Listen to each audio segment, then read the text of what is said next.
Have y'all ever heard of the term eating crow? If you want to know what my version of it means, it's basically when you've been proven wrong, but if you want an actual dictionary version, it's an idiom that means to be humiliated by having to admit one's defeat or mistakes.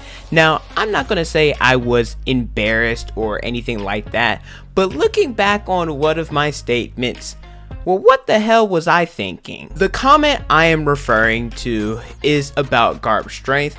I don't remember every single thing I say in every one of my videos. However, I do remember one specific thing that I said during Marineford, or at least that's what the video was about. It was about Akainu and the whole Garp thing, saying that, well, Akainu was stronger than Garp, and if Sengoku didn't hold Garp down, then he wouldn't have killed Akainu. And I just want to start off this video by apologizing to Garp because I was not familiar with your game. Obviously hindsight is 2020, but I did not realize the true gap there was between him currently and his strength in his prime. Also, after the Marineford incident, Akainu, he better have given Sengoku the sloppiest toffee of all time for saving his life. And spit on that thing. Now that my apologies are out the way, the point of this video was talking about Garp, his galaxy impact, and how this singular attack has changed my opinion about a couple things in the story. I do want to talk about a detail that I think a lot of people glossed over, the fact that Garp's ship went airborne, because we finally got to see what happened. Based on the manga, it appeared that the ship somehow got into the sky, similar to a coup de burst. That's how it was in the air, but as we know, marine ships, they don't have that because, number one, if it was available, then whenever the Straw Hats had done it, they wouldn't have been shocked, and number two, all the marine ships would have had that ability. So that meant either one of two things, that someone with a devil fruit did it, or that it was Garp, and we found that answer in episode 1114, that Garp was the one that sent the ship flying in the air. It was from the shockwave that his punch landed on the ocean, and it allowed them to fly into the sky both upward and forward. Now, talking about the galaxy impact, I want to start out by saying this is no slight on Oda because he's done a fantastic job with this panel, with Egghead, just all of One Piece. But I do think that the anime took what Oda provided and did a much better job of showcasing the scale of this attack, which it should have been. I don't think anybody would disagree with that because anything that involves some form of fluid motion should look better in the anime than the manga. But how quickly Garp moved, how much conquerors he had stored up in his fist. In my reaction, which I'll leave in the description of this video, I said that Garp looked like a superhero. I'm not kidding, this ninja, he looked like All Might. This was from the same team that animated the Zoro vs. King climax, and so there were similar effects like King's Flames. They looked a lot like the hockey that Garp stored up in his fist. Two attacks looking similar with the same climax scenes and how they were drawn. I also want to shout out the team for actually making the background the galaxy for the galaxy impact. I thought that was a very nice touch as well. Like I said, I don't want to sound like I'm crapping on Oda's work, but the anime made it look like Garp dropped a nuke on Hachinosu. There was so much debris going everywhere.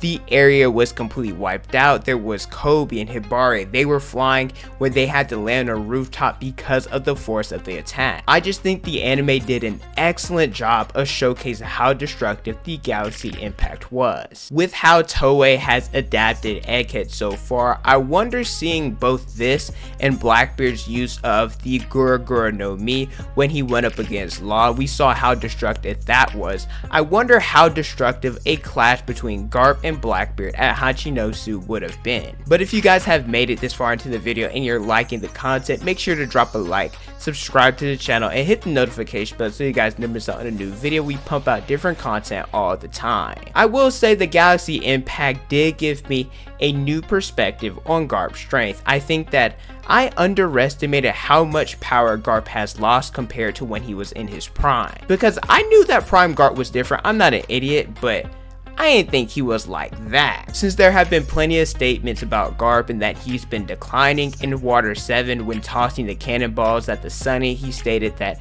he's lost some strength.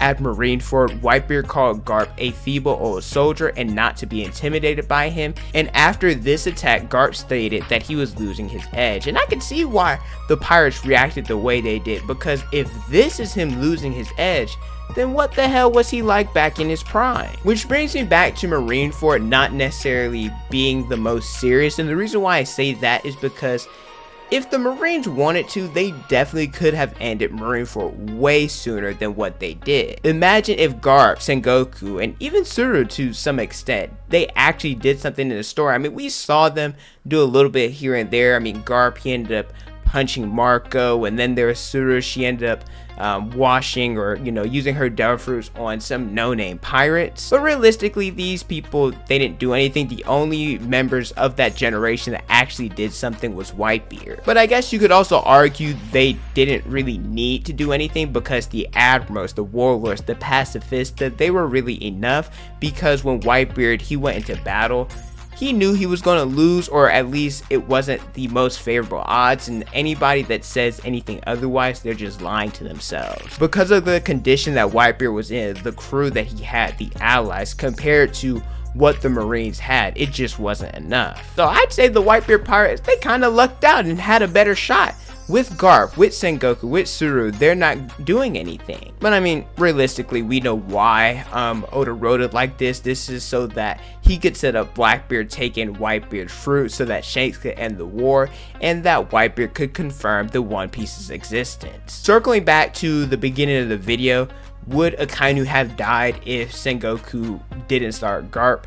Hell yeah, he would have. But we all know the reason why Oda had Sengoku stop Garp. This is because Akainu, he is needed for the end game of the series. Seeing this galaxy impact, just the destruction, man, I cannot wait till we learn a little bit more about Roger's era, because that era was built different. I can confidently name about 6 characters that I think were the pinnacle of strength or stronger than everyone else, and I'd say that was definitely Roger, Garp, Rayleigh, Whitebeard, Zebek, and Shiki. I don't have a particular order for them, but I definitely have them top 6. And after seeing what Joy Boy did with his conquerors in chapter 1122, I'm pretty confident that these characters have some feats that are somewhat on that level. I will say what kind of sucks a little bit is that we've never, and we probably won't ever see these characters of this magnitude go all out or use their strength all that much. Typically, Oda, he likes to off-screen that stuff. I mean, we got a little bit with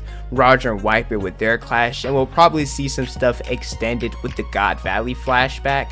And maybe the reason why Oda's off-screening a lot of this stuff is because he'll put it in a movie, he'll put it in a sequel, or prequel. I don't know. I'm just, I guess, hoping that that's a thing. But Garp, I owe you an apology because I didn't know I disrespected you like that. This version of Garp, he's strong as fluff, and that means him in his prime was on a completely different level. I will say, knowing that Prime Garp was a monster like this, it gives me some excitement for other characters in the new era, like Luffy, like Zoro, like Kobe, because they'll eventually achieve that level, and then that means they'll have legendary feats like this. And I know they already have really good feats, the Honesty Impact, Zoro scarring Kaido and destroying Pika or cutting Pika, Luffy with Badge Range gun. But the feats that I'm talking about is being on the level where you can get a title named after you, because